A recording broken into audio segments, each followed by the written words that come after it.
So, shooters and reloaders out there, Fortune Cookie 45LC coming to you from the Hot Lead Zone, and got my cup of coffee right here. We're getting ready to do our second coffee chat, and it's really nice to see some of the other guys doing coffee chats too, like Thorzak 777 and also Elvis Ammo.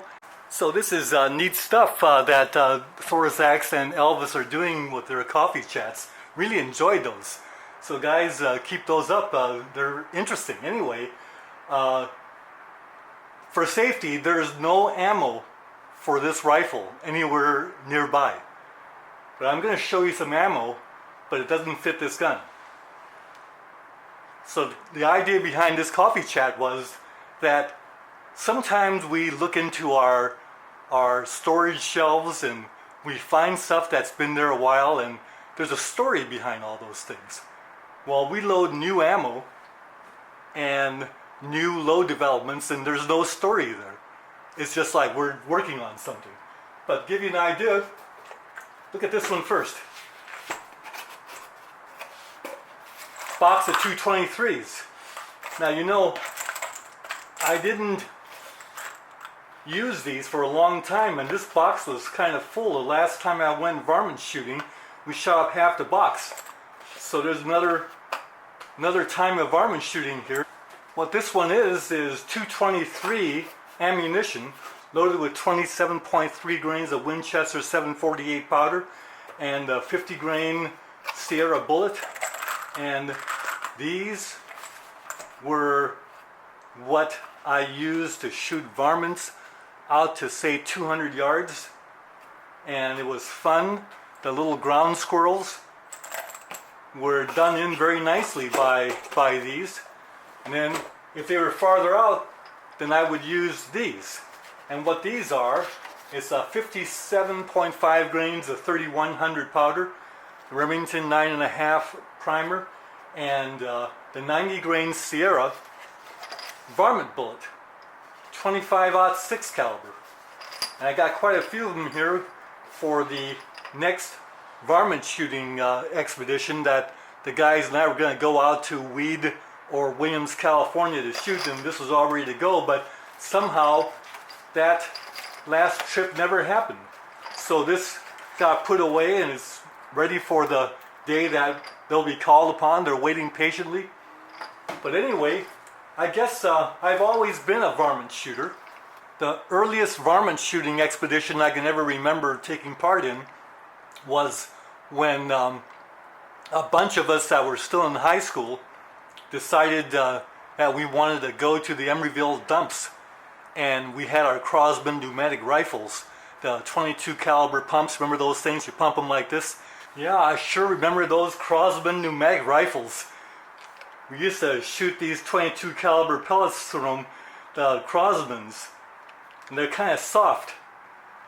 But we found out that if you buy the RWS made in Germany, West Germany, they're just like these 17.7s, but they're 22 caliber, so they're the same as those except they're bigger and heavier.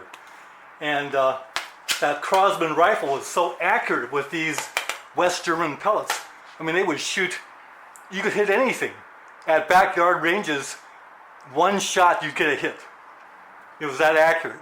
And you could shoot small things, like we used to put toy soldiers around the edge of a brick, so only the little bayonet was sticking out, and you could knock them over by hitting the bayonet because it was that accurate. But anyway, these RWS pellets in 22 caliber were harder. Talk about lead hardness. Were harder than the Crosman Super Pels, but they were a lot more accurate. And one pump from that 22 caliber Crosman pellet rifle would shoot into one side, would shoot through one side of a Coke can, but not the other side. And you could hunt in the backyard with one pump, because it's kind of like our version of subsonic shooting, because it was very quiet. You wouldn't disturb the neighbors. Then if you use 3 pumps, it would go through both sides of a Coke can and be a little bit louder, of course, but then we would use 5 pumps when we really meant business. like if we're going to shoot rats or something, we would use 5 pumps. But the idea was that if you pumped it up 10 pumps, it'd be like a 22, right? Well, no, it didn't quite make a 22, but we kids like to think that they would. And we had telescopic sights on, and our object was rats. The Emeryville dumps was crawling with rats in those days. So we go out there late at night. I mean, this is after, I mean, there's just nobody around. It's pitch dark, and we'd be out there, and we use these little tiny flashlights. And the idea was when you saw a rat, the eyes would actually glow from the reflection of the little lamps, the little lights, the flashlights we were using. And so the idea was you just aim between the 2 dots and you picked off the rats, and we would score pretty regularly out there going after those rats, and there were a lot of them. Well, so in those days, it was my friend John and Daryl and myself.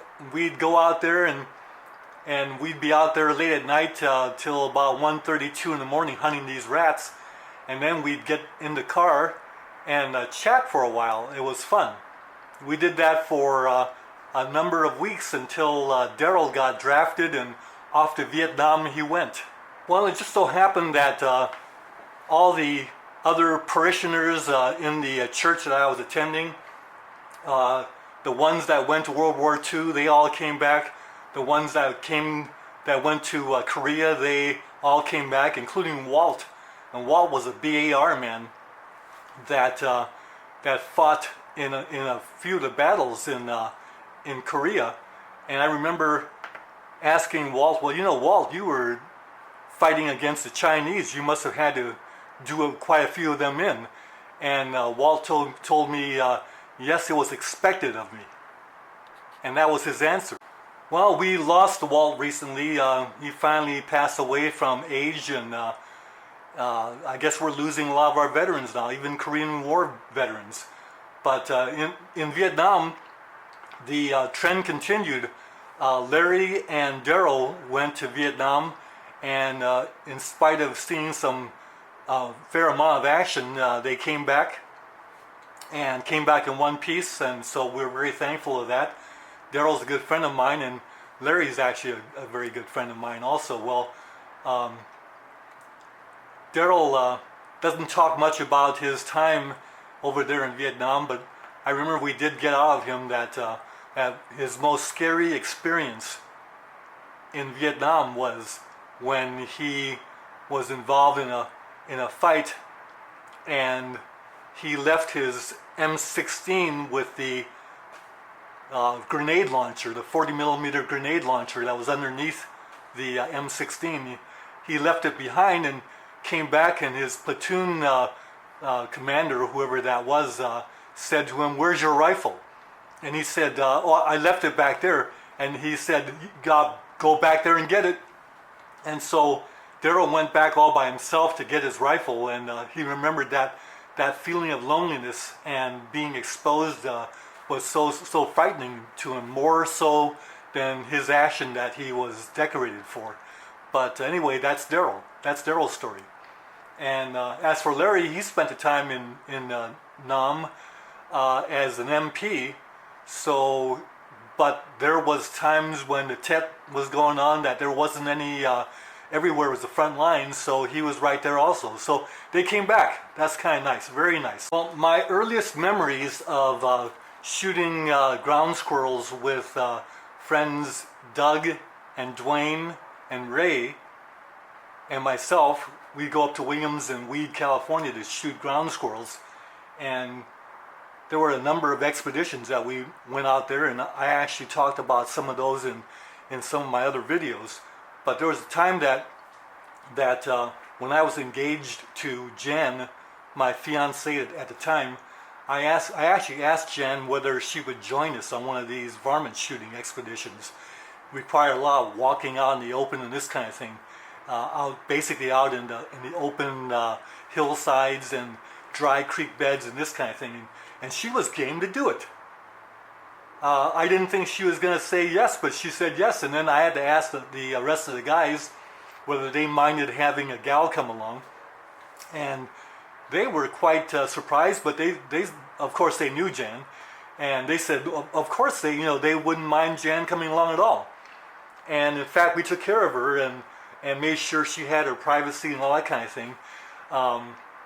But she was a great sport. She went out there. I remember and all the other guys remember also that. A little coffee here.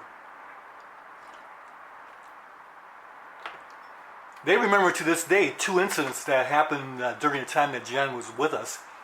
And one was Jan was looking through the telescopic sight of my Savage Unshoot 22 long rifle, 22 rifle. Very nice rifle. There's a video on that.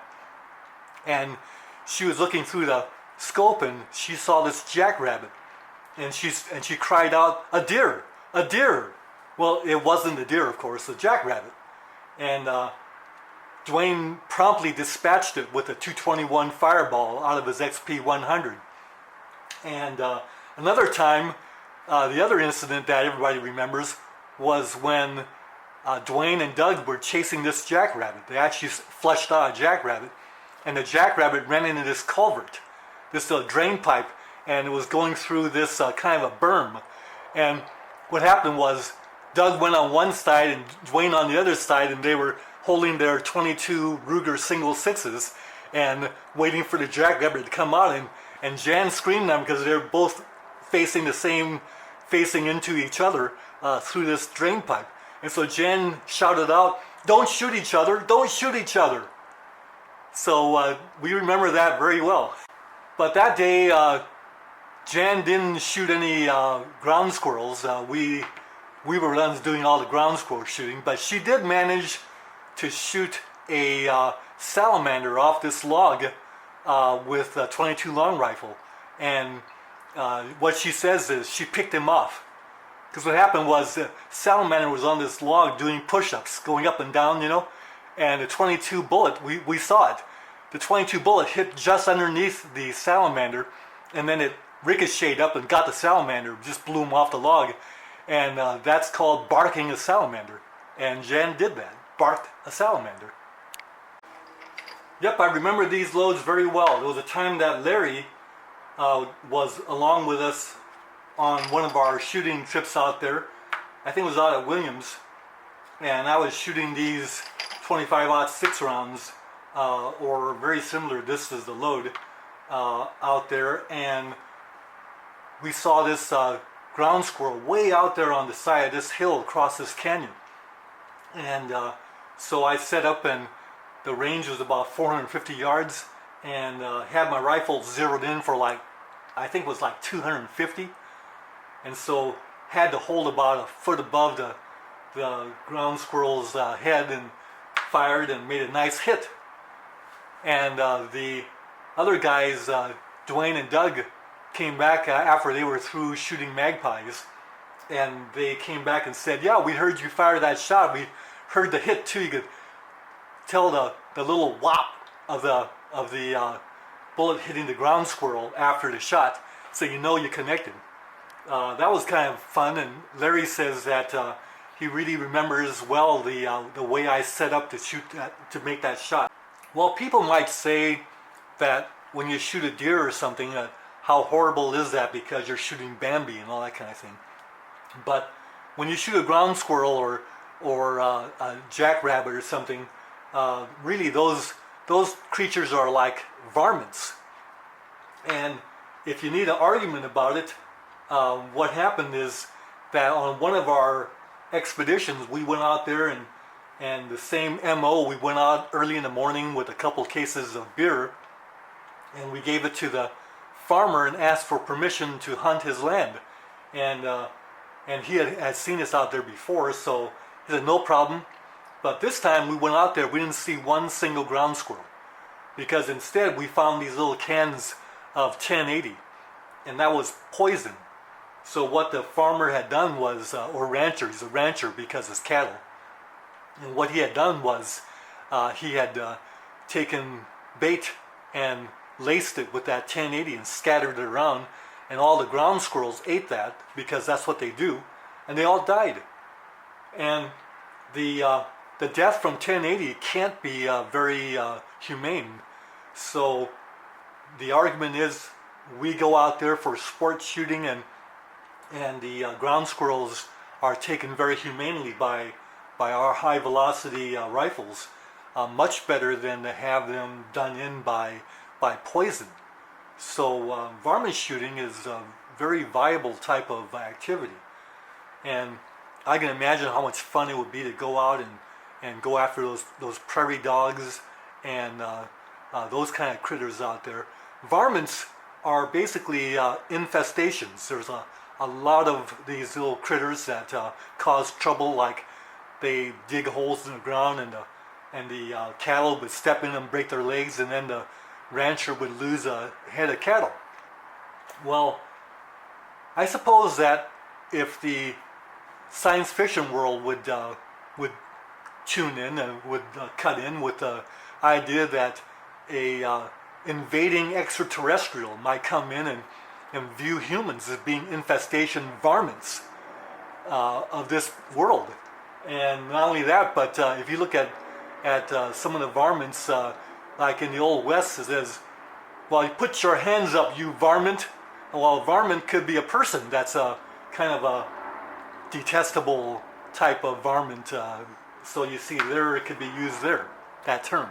So no doubt the term varmint can be used to apply to humans also, whether it's a whole group of them or whether it's one or two in particular that are undesirable antisocial types, are varmints, you see. At any rate, varmint shooting is very demanding because the targets are small, the ranges are long, and we're dealing with as accurate as ammunition as we can make. So a lot of the loading that we do can be very well adapted to varmint hunting. So I'm finishing up my coffee, and well, Dave and Elvis, I know you guys like Folgers and Maxwell House, but I'm almost kind of bashful to let you know that I use this coffee here that Jan likes to buy. It's the Java 1. It's Colombian coffee, and it's in these little 1-cup pods. But Maxwell House and Folgers is good stuff also. Got done with my rambling, and now you know about varmint shooting and Fortune Cookie 45 LC. So take care, see you next video. Bye for now.